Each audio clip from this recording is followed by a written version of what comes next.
Banyak orang percaya bahwa solusi hidup yang berantakan adalah satu hal, motivasi yang lebih kuat. Jika kita sering lupa janji, menunda pekerjaan, atau gagal menjalankan rencana, nasihat yang muncul hampir selalu sama.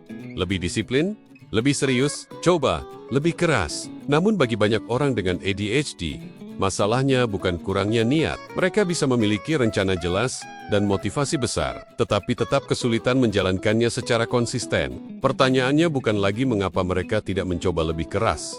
Pertanyaan sebenarnya adalah, apakah mereka kekurangan motivasi atau justru kekurangan sistem yang membantu otaknya bekerja? Budaya produktivitas sering mengajarkan bahwa perubahan hidup datang dari motivasi. Video inspirasi, buku self-help, dan seminar sukses semua menyampaikan pesan yang sama. Jika kamu cukup termotivasi, kamu akan berubah. Namun bagi banyak individu ADHD, motivasi sering muncul kuat, lalu menghilang sebelum rencana dijalankan. Hal ini terjadi karena adanya kesenjangan antara niat dan eksekusi. Individu ADHD bisa membentuk rencana dengan baik, tetapi sistem mental yang menjaga rencana tetap aktif, sering tidak stabil. Akibatnya motivasi ada, tetapi tindakan tidak selalu mengikuti. Sayangnya, banyak sistem sosial menganggap kegagalan menjalankan rencana sebagai masalah karakter. Padahal, seringkali yang terjadi adalah perbedaan cara kerja fungsi eksekutif di otak. Banyak orang mengandalkan ingatan internal untuk menjalankan hidup, mengingat rapat, janji, atau tugas hanya dari pikiran mereka. Namun bagi individu ADHD,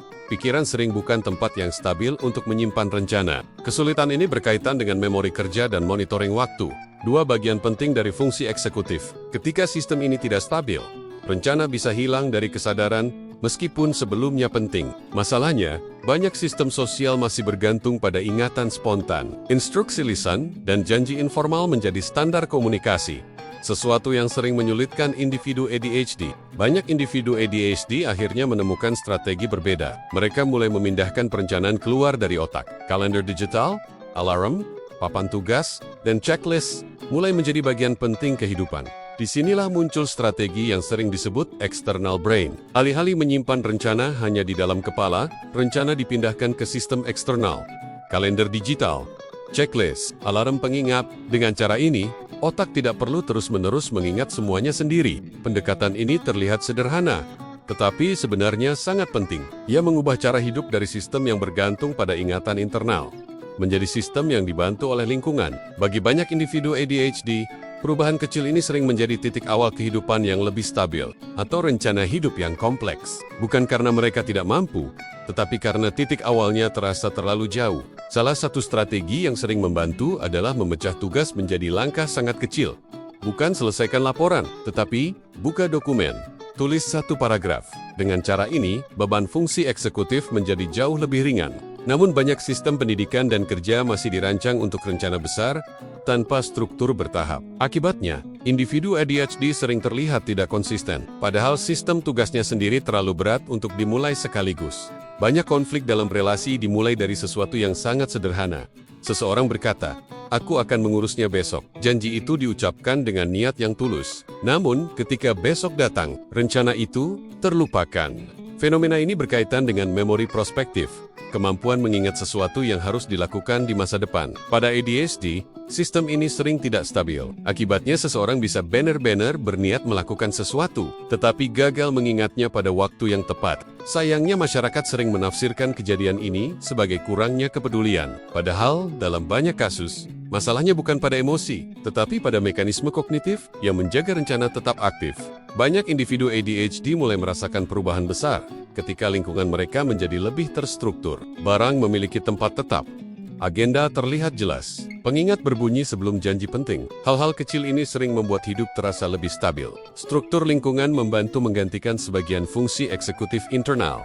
Checklist membantu memori kerja. Alarm menggantikan monitoring waktu. Rutinitas mengurangi kebutuhan pengambilan keputusan. Lingkungan mulai bekerja seperti lobus frontal eksternal. Namun sebagian besar sistem sosial masih mengharapkan setiap orang mengatur semuanya sendiri. Ketika sistem lingkungan tidak mendukung, individu ADHD sering terlihat gagal, meskipun sebenarnya mereka hanya kekurangan struktur. Bagi banyak orang dengan ADHD, rutinitas sering menjadi penyelamat yang tidak terlihat. Bangun pada waktu yang sama, melakukan aktivitas yang sama setiap pagi. Hal-hal sederhana ini menciptakan ritme yang stabil. Rutinitas mengurangi jumlah keputusan yang harus dibuat sepanjang hari. Ketika aktivitas menjadi otomatis, Otak tidak perlu terus-menerus memikirkan apa yang harus dilakukan selanjutnya. Energi mental dapat digunakan untuk hal yang lebih penting. Dalam budaya yang memuja spontanitas, rutinitas sering dianggap membosankan. Namun bagi sebagian orang, rutinitas justru menjadi fondasi stabilitas hidup. Sepanjang hari kita membuat banyak keputusan kecil. Apa yang harus dikerjakan dulu? Apa yang bisa ditunda? Bagi individu ADHD, keputusan-keputusan ini bisa terasa sangat melelahkan. Fenomena ini berkaitan dengan decision fatigue. Semakin banyak keputusan spontan yang harus dibuat, semakin cepat energi kognitif habis. Akibatnya fokus pada rencana awal menjadi semakin sulit. Lingkungan kerja modern sering dipenuhi distraksi dan keputusan mendadak. Dalam sistem seperti ini, individu dengan fungsi eksekutif yang rapuh berada dalam posisi yang jauh lebih menantang. Dalam banyak relasi, konflik sering muncul dari janji yang terlupa atau rencana yang berubah. Pasangan atau keluarga merasa diabaikan, padahal niat awal sebenarnya tulus. Ketika relasi mulai menggunakan sistem bersama, seperti kalender keluarga atau daftar tugas, tekanan emosional sering berkurang. Perencanaan tidak lagi bergantung pada satu orang. Pendekatan ini menggeser fokus dari menyalahkan individu, menjadi membangun sistem relasi yang lebih mendukung, lebih banyak disiplin. Namun siklus semangat dan kegagalan sering terus berulang. Perubahan sering terjadi ketika pendekatan bergeser. Alih-alih memaksa otak bekerja lebih keras, seseorang mulai membangun sistem yang mendukung cara kerja otaknya. Perubahan ini juga menggeser cara kita memahami tanggung jawab, bukan hanya memperbaiki individu, tetapi juga memperbaiki sistem tempat manusia hidup. Mungkin selama ini kita terlalu keras pada diri sendiri. Mungkin masalahnya bukan kurangnya disiplin. Mungkin kita hanya mencoba menjalani hidup dengan sistem yang tidak cocok dengan cara kerja otak kita. Bagaimana jika solusi hidup bukan menjadi lebih keras pada diri sendiri? Bagaimana jika solusi hidup adalah mulai membangun sistem yang membuat kita bisa berfungsi? Langkah kecil, System Castle. Perubahan kecil, namun perlahan, hidup bisa menjadi jauh lebih stabil. Jika video ini membantu Anda memahami ADHD secara lebih dalam, channel ini mencoba membangun ruang diskusi yang lebih jujur tentang bagaimana manusia bekerja. Jika Anda tertarik dengan pembahasan seperti ini, Anda bisa berlangganan channel ini. Dan jika Anda memiliki pengalaman pribadi tentang ADHD, silakan berbagi di kolom komentar. Karena seringkali pemahaman terbaik lahir dari percakapan yang terbuka.